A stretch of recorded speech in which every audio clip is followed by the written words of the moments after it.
మన ఇంగ్లీష్ లాంగ్వేజ్లో కమ్యూనికేట్ చేయడానికి మోడల్ వెబ్స్ యొక్క ఉపయోగం అనేది చాలా ఉంటుంది. ఎందుకంటే ఇది మనకి మూడ్స్ని, ఎమోషన్స్ని, ఆర్డర్స్ని, రిక్వెస్ట్ని అన్నింటినీ కూడా ఎక్స్ప్రెస్ చేయడానికి ఈ మోడల్ వెబ్స్ అనేవి మనకి బాగా ఉపయోగపడతాయి. ఇంగ్లీష్ లాంగ్వేజ్లో ఉన్నటువంటి అన్ని మోడల్ వెబ్స్ని మీకు విత్ మీనింగ్తో నేను మీకు చెప్పబోతున్నాను అనమాట. ఇక్కడ నేను ఐ ఎగ్జాంపుల్తో చెప్పినటువంటి సెంటెన్సెస్ అన్నింటినీ కూడా మీరు అన్ని ప్రొనౌన్స్తో పెట్టి మీరు ప్రాక్టీస్ చేయండి. ఈ మూడింటిని మాత్రం హీ షీట్లతోనే మీరు ప్రాక్టీస్ చేసుకోండి. ఇప్పుడు మనము వీటి మీనింగ్లోకి మనం వెళ్ళిపోదాం అనమాట. ఐ కెన్ స్పీక్, నేను మాట్లాడగలను.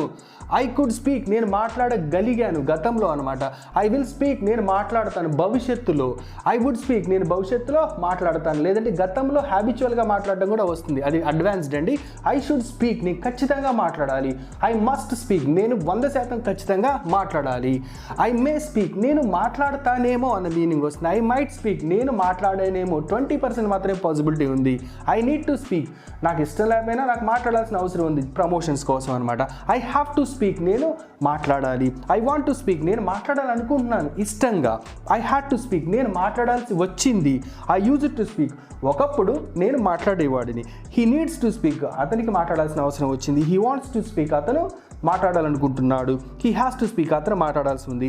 ఐ ఆట్ టు స్పీక్, నాకు మాట్లాడాల్సిన బాధ్యత ఉంది. సో ఈ రకంగా మీరు ఈ సెంటెన్స్ని నేను చెప్పిన విధంగా ప్రాక్టీస్ చేసి మీ ఫ్లూయెన్సీ లెవెల్ని అలా డెవలప్ చేసుకోండి. Thank you all for watching this video. ఈ వీడియో ఎవరికైతే ఉపయోగపడుతుందో వాళ్ళందరికీ దయచేసి షేర్ చేయండి. Thank you.